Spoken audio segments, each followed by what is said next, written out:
हरे Krishna. Srila Prabhupada book reading में आप सभी का स्वागत है। मैं हूं अंकुर, आप देख रहे हैं श्रवणम कीर्तनम। आज हम पढ़ने जा रहे हैं श्रीमद् भगवद गीता यथारूप का तीसरे अध्याय का 34वां से 37वां श्लोक। हरे कृष्णा कृष्ण कृष्ण हरे हरे। तो चलिए शुरू करते हैं। 34वां श्लोक। इंद्रियस्येन्द्रियस्यार्थे राग द्वेष व्यवस्थितौ तयोर्न वशमागच्छेत् तौ ह्यस्य परिपन्थिनौ। अर्थात प्रत्येक इंद्रिय तथा उसके विषय से संबंधित राग और द्वेष को व्यवस्थित करने के नियम होते हैं। मनुष्य को ऐसे राग तथा द्वेष के वशीभूत नहीं होना चाहिए, क्योंकि ये आत्म साक्षात्कार के मार्ग में अवरोधक हैं। तात्पर्य: जो लोग कृष्ण भावना भावित हैं, वे स्वभाव से भौतिक इंद्रिय तृप्ति में रत होने में झिझकते हैं, किंतु जिन लोगों की ऐसी भावना न हो, उन्हें शास्त्रों के यम नियमों का पालन करना चाहिए। अनियंत्रित इंद्रिय भोग ही भौतिक बंधन का कारण है, किंतु जो शास्त्रों के यम नियमों का पालन करता है वह इंद्रिय विषयों में नहीं फंसता। उदाहरणार्थ, यौन सुख बद्ध जीव के लिए आवश्यक है और विवाह संबंध के अंतर्गत यौन सुख की छूट दी जाती है। शास्त्रीय आदेशों के अनुसार अपनी पत्नी के अतिरिक्त अन्य किसी स्त्री के साथ यौन संबंध वर्जित है। अन्य सभी स्त्रियों को अपनी माता मानना चाहिए, किंतु इन आदेशों के होते हुए भी मनुष्य अन्य स्त्रियों के साथ यौन संबंध स्थापित करना चाहता है।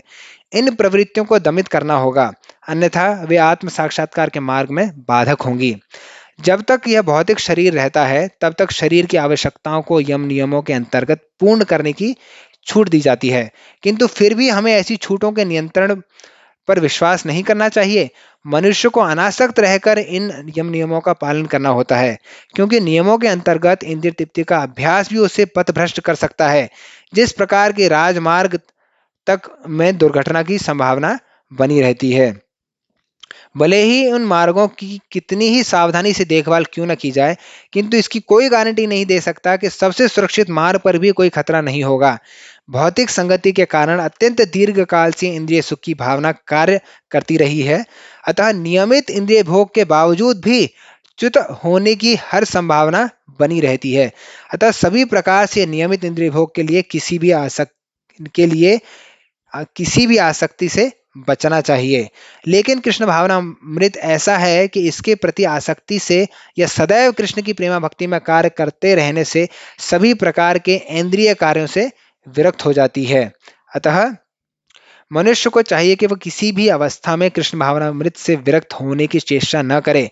समस्त प्रकार की इंद्रिय आसक्ति से विरक्त होने का उद्देश्य अंततः कृष्ण भावनामृत के पद पर आसीन होना है। 35वां श्लोक। श्रेयान् स्वधर्मो विगुणः परधर्मात् स्वनुष्ठितात् स्वधर्मे निधनं श्रेयः परधर्मो भयावयः। अर्थात अपने नियत कर्मों को दोषपूर्ण ढंग से संपन्न करना भी अन्य कर्मों को भली भांति करने से श्रेयस्कर है। स्वीय कर्मों को करते हुए मरना पराये कर्मों में प्रवृत्त होने की अपेक्षा श्रेष्ठतर है, क्योंकि अन्य किसी के मार्ग का अनुसरण भयावह है। तात्पर्य: अतः मनुष्य को चाहिए कि वह अन्यों के लिए नियत कर्मों की अपेक्षा अपने नियत कर्मों को कृष्ण भावनामृत में करे। भौतिक दृष्टि से नियत कर्म मनुष्य की मनोवैज्ञानिक दशा के अनुसार भौतिक प्रकृति के गुणों के अधीन आदिष्ट कर्म है। आध्यात्मिक कर्म गुरु द्वारा कृष्ण की दिव्य सेवा के लिए आदेशित होते हैं, किंतु चाहे भौतिक कर्म हो या आध्यात्मिक कर्म, मनुष्य को मृत्यु पर्यंत अपने नियत कर्मों में दृढ़ रहना चाहिए।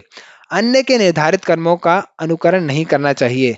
आध्यात्मिक तथा भौतिक स्तरों पर ये कर्म भिन्न भिन्न हो सकते हैं, किंतु कर्ता के लिए किसी प्रामाणिक निर्देशन के पालन का सिद्धांत उत्तम होगा। जब मनुष्य प्रकृति के गुणों के वशीभूत हो तो उसे उस विशेष अवस्था के लिए नियमों का पालन करना चाहिए, उसे अन्यों का अनुकरण नहीं करना चाहिए। उदाहरणार्थ, सतोगुणी ब्राह्मण कभी हिंसक नहीं होता, किंतु रजोगुणी क्षत्रिय को हिंसक होने की अनुमति है। इस तरह क्षत्रिय के लिए हिंसा के नियमों का पालन करते हुए विनष्ट होना जितना श्रेयस्कर है, उतना अहिंसा के नियमों का पालन करने वाले ब्राह्मण का अनुकरण नहीं। हर व्यक्ति को एकाएक नहीं अपितु क्रमशः अपने हृदय को स्वच्छ बनाना चाहिए। किंतु जब मनुष्य प्रकृति के गुणों को लांघ कर कृष्ण भावनामृत में पूर्णतः लीन हो जाता है, तो वह प्रामाणिक गुरु के निर्देशन में सब कुछ कर सकता है। कृष्ण भावनामृत की पूर्ण स्थिति में एक क्षत्रिय ब्राह्मण की तरह और एक ब्राह्मण क्षत्रिय की तरह कर्म कर सकता है। दिव्य अवस्था में भौतिक जगत का भेदभाव नहीं रह जाता। उदाहरणार्थ, विश्वामित्र मूलतः क्षत्रिय थे, किंतु बाद में वे ब्राह्मण हो गए। इसी प्रकार परशुराम भले ब्राह्मण थे, किंतु बाद में वे क्षत्रिय बने। ब्रह्म में स्थित होने के कारण ही वे ऐसा कर सके। किंतु जब तक कोई भौतिक स्तर पर रहता है, उसे प्रकृति के गुणों के अनुसार अपने कर्म करने चाहिए, साथ ही उसे कृष्ण भावनामृत का पूरा बोध होना चाहिए। 36वां श्लोक। अर्जुन उवाच अथ केन प्रयुक्तोऽयं पापं चरति पूरुषः अनिच्छम् अपि वार्ष्णेय बलाद इव नियोजितः। अर्थात अर्जुन ने कहा, हे वृष्णिवंशी, मनुष्य न चाहते हुए भी पाप कर्मों के लिए प्रेरित क्यों होता है? ऐसा लगता है कि उसे बलपूर्वक उनमें लगाया जा रहा है।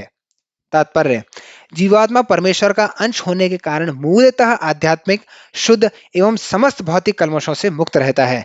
फलतः स्वभाव से वह भौतिक जगत के पापों में प्रवृत्त नहीं होता, किंतु जब वह माया के संसर्ग में आता है तो वह बिना झिझक के और कभी कभी इच्छा के विरुद्ध भी अनेक प्रकार से पाप कर्म करता है।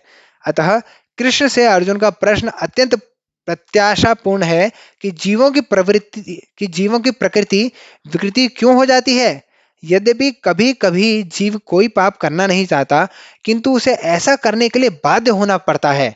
किंतु ये पाप कर्म अंतर्यामी परमात्मा द्वारा प्रेरित नहीं होते, अपितु अन्य कारण से होते हैं, जैसा कि भगवान अगले श्लोक में बताते हैं। 37वां श्लोक। श्री भगवान उवाच काम एष क्रोध एष रजो गुण समुद्भवः महाशनो महापाप्मा विद्धि येन मिहवैरिणाम। अर्थात श्री भगवान ने कहा, हे अर्जुन, इसका कारण रजोगुण के संपर्क से उत्पन्न काम है, जो बाद में क्रोध का रूप धारण करता है और जो इस संसार का सर्वभक्षी पापी शत्रु है। तात्पर्य, जब जीवात्मा भौतिक सृष्टि के संपर्क में आता है तो उसका शाश्वत कृष्ण प्रेम रजोगुण की संगति से काम में परिणित हो जाता है। अतः दूसरे शब्दों में, ईश्वर प्रेम का भाव काम में उसी तरह बदल जाता है जिस तरह इमली के संसर्ग से दूध दही में बदल जाता है। और जब काम की संतुष्टि नहीं होती तो यह क्रोध में परिणत हो जाता है। क्रोध मोह में, और मोह इस संसार में निरंतर बना रहता है। अतः जीवात्मा का सबसे बड़ा शत्रु काम है, और यह काम ही है जो विशुद्ध जीवात्मा को इस संसार में फंसे रहने के लिए प्रेरित करता है। क्रोध तमोगुण का प्राकट्य है। ये गुण अपने आप को क्रोध तथा अन्य रूपों में प्रकट करते हैं। अतः यदि रहने तथा कार्य करने की विधियों द्वारा रजोगुण को तमोगुण में न गिरने देकर सतोगुण तक ऊपर उठाया जाए तो मनुष्य को क्रोध में पतित होने से आध्यात्मिक आसक्ति के द्वारा बचाया जा सकता है। अपने नित्य वर्धमान चिदानंद के लिए भगवान ने अपने आप को अनेक रूपों में विस्तारित कर लिया है, और जीवात्माएं उनके इस चिदानंद के ही अंश हैं। उनको भी आंशिक स्वतंत्रता प्राप्त है, किंतु अपनी स्वतंत्रता का दुरुपयोग करके जब वे सेवा को इंद्रिय सुख में बदल देती हैं तो वे काम की चपेट में आ जाती हैं।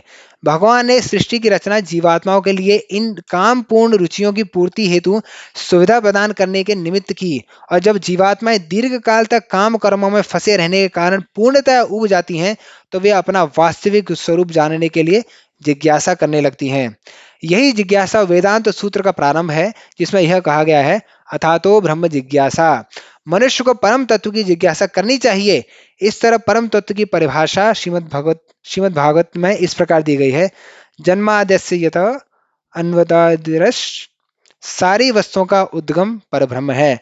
अतः काम का उद्गम भी परब्रह्म से हुआ है। अतः यदि काम को भगवत प्रेम में या कृष्ण भावना में परिणत कर दिया जाए तो यह दूसरे शब्दों में कृष्ण के लिए ही सारी इच्छाएं हो तो काम तथा क्रोध दोनों ही आध्यात्मिक बन सकेंगे। भगवान राम के अनन्य सेवक हनुमान ने रावण की स्वर्णपुरी को जलाकर अपना क्रोध प्रकट किया, किंतु ऐसा करने से भगवान के सबसे बड़े भक्त बन गए। यहाँ पर भी श्री कृष्ण अर्जुन को प्रेरित करते हैं कि वह शत्रुओं पर अपना क्रोध भगवान को प्रसन्न करने के लिए दिखाए। अतः काम तथा क्रोध कृष्ण भावनामृत में प्रयुक्त होने पर हमारे शत्रु न रहकर मित्र बन जाते हैं। हरे कृष्णा। कृपया वीडियो को लाइक करें, शेयर करें। आपके कोई प्रश्न हो तो कमेंट बॉक्स में डालें। चैनल को सब्सक्राइब कीजिए और पूरी भगवद गीता सुनने के लिए प्लेलिस्ट में जाएं। हरे कृष्ण।